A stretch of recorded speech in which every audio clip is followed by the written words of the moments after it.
Hello guys, today's video gonna be Super 2 Basic Foundation Setup number 6. From last video, we teach you how to using this item number 15372 FRP support plate setup to set up the long brake tail, which is right here. Okay, so for this type of setup, the next problem we have it is how we're gonna set up the mass damper on the back.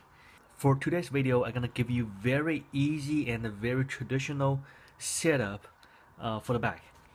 Okay, so we're gonna using this type of AR damper, which is right here. Okay, so you can find this damper on the package number 15459, which is this one right here, the side mass damper set for AR chassis. So on this package, you will notice there's two different type of damper. One it is this one right here. This is the silicone type. The other one is right here. This is a little bit round on the edges right here. Okay, so basically these two type dampers actually it works the same way, but the only different it is this one right here a little bit heavier than this one. Okay, so if you want your back setting a little bit lighter, you can go ahead using this round one right here. And if you want a back setting a little bit heavier, it makes more stable, you can think about using this heavy one, which is right here.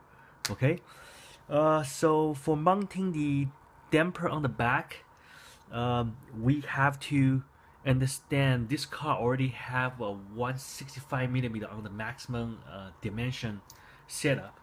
Okay, so as you can see on the dimension box, if you try to mount a damper right here, there's no way, because it's gonna be exceed our dimension regulation. So if you try to set up damper right here, so what's gonna happen it's gonna be become illegal, because this damper right here gonna be a little bit stick out, so your car gonna be longer than 165mm.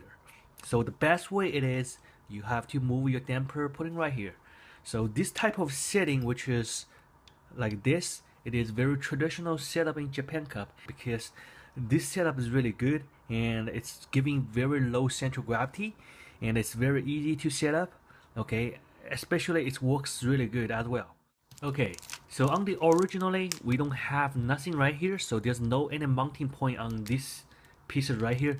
That's why we have to using this 2mm hand drill to make this two little new hole, which is located right here.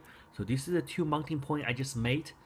So what you have to do is just make sure when you making these two new mounting point, make sure you set up your damper right here. Okay, this damper have to be 1 or 2mm away from this lock nut right here, because you don't want this damper contact with your lock nut when it drops. Okay, so you have to keep about 1 or 2mm away from this lock nut point right here. So what you have to do is you have to put your damper right here, so make sure to keep 1 or 2mm, using one of your finger to hold the damper on the right position. Okay, then next using a hand drill to mark it.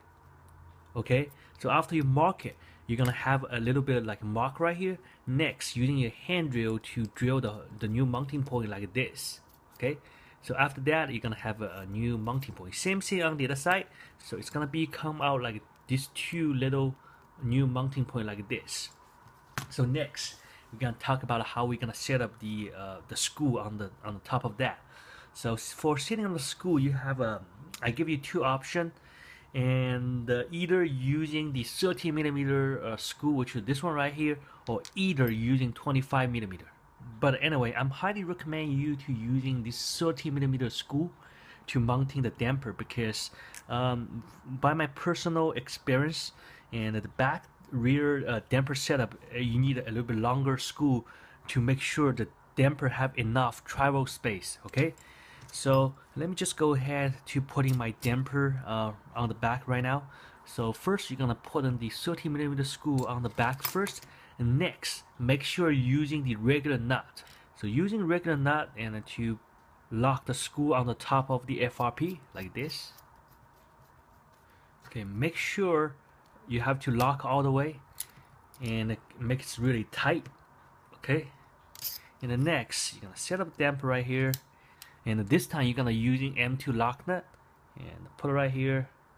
Okay, so lock all the way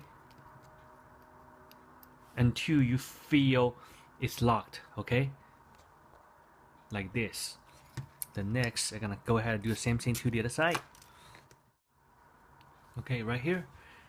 Okay, again, the reason you want to using a longer screw because actually on the back, the damper actually move a lot. Okay, especially when you call jump and land, and the whole impact gonna transfer to all the way to the back. So the back, you always want to mount a little bit higher. In this case, the back setting can absorbing more impact. Okay, so if you use the lock nut to lock the top of the screw, so you always can adjust the height. Okay, so you can simply to lower the lock nut, and in this case you can adjust the height of the damper travel distance right here. So next thing I'm gonna talk about it is what's the difference between the higher setting and the lower setting. Okay, so it really depends on the track layout. If you have really heavy jump, and I highly recommend you to mounting the lock nut like this a little bit higher. If the jump is not really like, if your car can handle it, I really recommend to mounting a bit lower because it makes more stable. Because like if you're mounting the point a little bit lower, so the damper gonna action a little bit faster. So if you're mounting this point a little bit higher, the damper gonna be action a little bit slower, but it's having a more, can absorbing more impact. But on the lower point, it's gonna be absorbing a little bit less, but the damper gonna be action a bit faster. So it's either way.